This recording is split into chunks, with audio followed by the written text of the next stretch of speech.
Let me start with what is liberalism.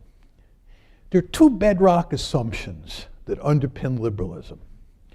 One is that it's individualistic at its core. And number two is that there are real limits to what we can do with our critical faculties to reach agreement on first principles or questions about the good life. Now, what exactly am I saying?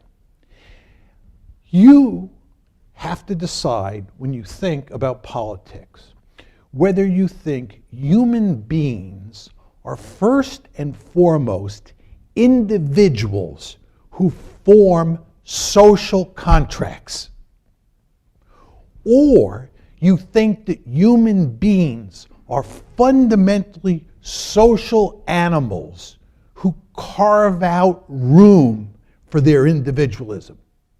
Okay? This is very, very important to think about. Right? Liberalism is all about individualism. Liberal theorists are known as social contract theorists because they believe that individuals come together and form social contracts. So the focus is on the individual. The assumption underpinning liberalism is not that human beings are social animals from the get-go. That's the first point. The second point is that liberalism assumes that we cannot use our critical faculties. We cannot use reason to come up with truth about first principles. Think about issues like abortion, affirmative action. You cannot get universal agreement on those issues. Right? And I'll talk about this more as we go along, but the roots of liberalism are traced back, in my opinion, to the religious wars in Britain between Catholics and Protestants. And the fact is, you cannot use your critical faculties to determine whether Catholicism is a superior religion to Protestantism, or vice versa, or whether atheism is superior to both of them, or Judaism or Islam is superior to Catholicism and Protestantism. Who knows, right? You just can't reach agreement. There are real limits to what we can do with our critical faculties. Okay, so these are the two bedrock assumptions. One, you focus on the individual, and number two, you accept the fact that you can't reach universal agreement.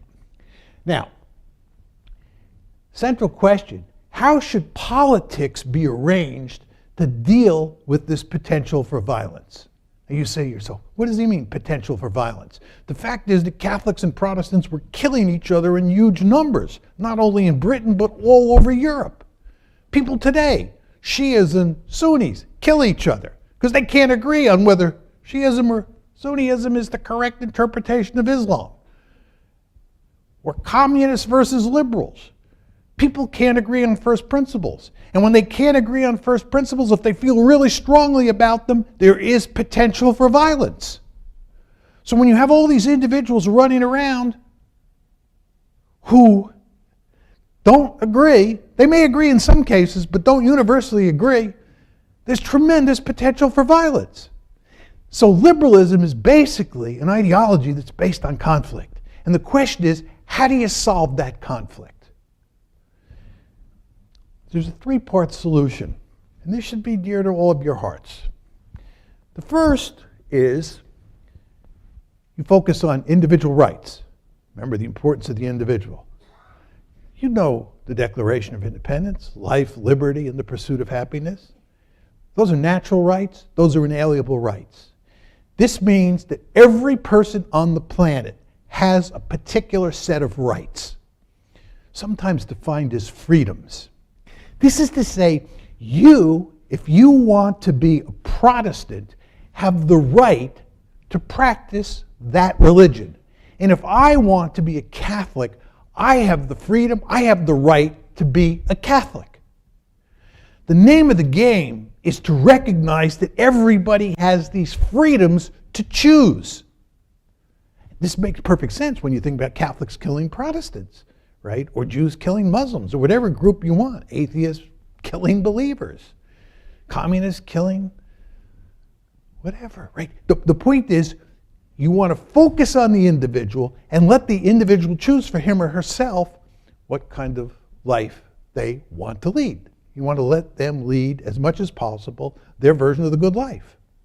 And very important, every person on the planet has that right. And let me get ahead of myself here. Just put this seed in your brain. If you focus on individualism and inalienable rights, you go almost automatically from an individualistic ideology to a universalistic ideology, right? Because again, you're focusing on the individual, you're saying every individual has a set of rights, every individual on the planet.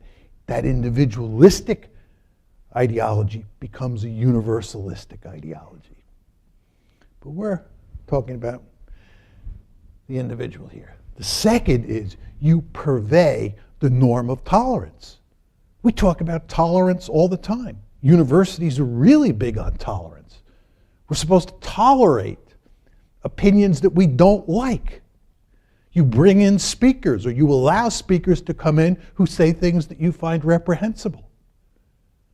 Tolerance really matters. But the fact is that tolerance only takes you so far, because you're dealing with people who sometimes are so committed to their beliefs. You know, somebody who believes that abortion is murder is willing to murder a doctor who practices abortion, right? So you need a state. That's the third element of the equation. You need a state that's effectively a night watchman that makes sure that those people over there who want to live as Protestants don't attack those people who want to live as Catholics, or vice versa. This is the liberal solution. This is what America is all about. Individualism, we talk about it all the time. We talk about rights. Everybody has rights. My kids over the years have always reminded me when I tell them that they have to do X, Y, and Z, that they have rights. And I cannot interfere with their rights, right? It's the way we're educated from the get-go. And of course, we're a remarkably tolerant people as societies go. Not completely, but that's of course why we have a state, right? You gotta have a police force, you gotta have a system of courts, right? So that's what liberalism is all about, right? Liberalism focuses on the individual, right? Purveys the norm of tolerance and accepts the fact that you need a night watchman state.